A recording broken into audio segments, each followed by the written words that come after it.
Yeah, the phone calls we get, generally speaking, are kind of all of the same, mindset. In that is, my child is struggling. I think my child is smart. They just need this. They just need that. And teachers are doing their best in the classroom, but it's one teacher against 35 or 40. I think the numbers are atrocious. I feel like we're not setting up my child for success, and I want them to have the supports that they need to continue going. Parents will always comment on confidence. I always ask the question, what's your objective if you enroll your student here or your child here? And it's the same answer 100% of the time.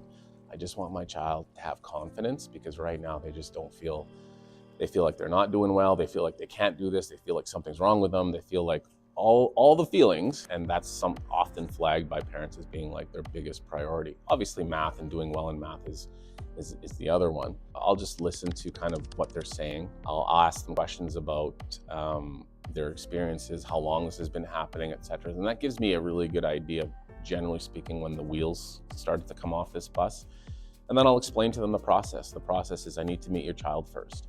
I need to do a detailed assessment with them and really confirm everything you're saying, but not just in theory, but in actual reality. Show where you're at, what we're gonna do about it, and then you can make an informed decision on what to do from that point. Are you good at math or not? Honestly, I've met a lot of kids in the last 5 years. 90% of the parents that talk to me about their children before I even meet them drop an H-bomb on me. And that H-bomb is, my kid hates math. And I listen, and I understand why, and I understand why that sentiment exists. But I also challenge the parents back, and I say, I bet you, I haven't even met your kid yet, but I bet you your kid doesn't hate math. I bet you your kid just hates not understanding it. And if they're taught in a way that makes sense to them, that sentiment will change dramatically. And I have not met a parent who hasn't come back to me at some point and said, yeah. In fact, I'll get asked a lot to just explain, what the hell have you done to my kid? And the answer is like, uh-oh, what do you mean, Karen? What happened? And they'll say, like, my kid used to hate math. Now we're getting yelled at because you guys are closed on Fridays and they want to come in and do their math. What'd you do? And the answer is, I promise we're not gassing them through the vents with funny gas or anything like that. It's an incredible thing to witness when you watch a child go from toxic to, oh, and those eyes open, and more that happens. It's just a completely different relationship with something that they thought they hated. Turns out 100% of the time that they never hated it, they just hated not understanding it. When the child arrives at our center, we generally ask the parents to leave, because I need the child's attention, and I mean, I'm a parent too, and I know my daughter behaves very differently when I'm in the room versus when I'm not in the room. The whole goal is to understand everything I need to understand about this child without any distractions, so that I can build them something that's incredibly meaningful to them. If my daughter's nervous while I'm in the room, well, then I know that person doesn't have her attention 100%, and that's basically what I need. Is I need the shoulders to come down, the anxiety to go away, and any distractions that might sway the data or the results in terms of the assessment that they're writing. I need that to just not be there. So once they're done, generally speaking, I'd say 95% of the time, parents come back and they don't even recognize their own kids. How did my kid sit there for an hour and a half doing this test? And the answer is usually the same, in that I'm gonna meet them where they're at instead of where they're supposed to be at. A big reason why parents are so frustrated is because we just don't understand how our kids are doing, because of that ambiguity in reporting from the school back to the parent. So when you give parents information and things start to make sense, that's the most important step, is understanding what's going on, why it's happening. Now I know what to do about it. Now there's no involvement from the parents at all. We don't even assign homework. And that's by design, because a lot of what gets kids into trouble in math is how they were taught. And so if a child is sitting here and we observe, for example, that they're doing this when they're trying to do a math problem, they're just like tapping or counting or whatever, that's information that we need to see. You can't see that when a kid's doing it at home.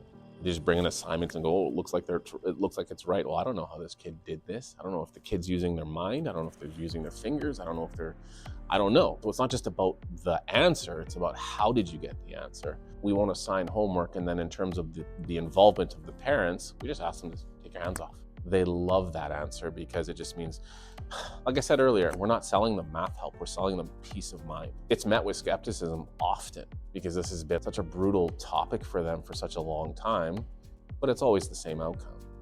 I was told as a child, I had one job, that's to learn. And I couldn't disagree more with that statement. It isn't my job to learn. It's my job as a student to show up, but it's actually my teacher's job for me to learn.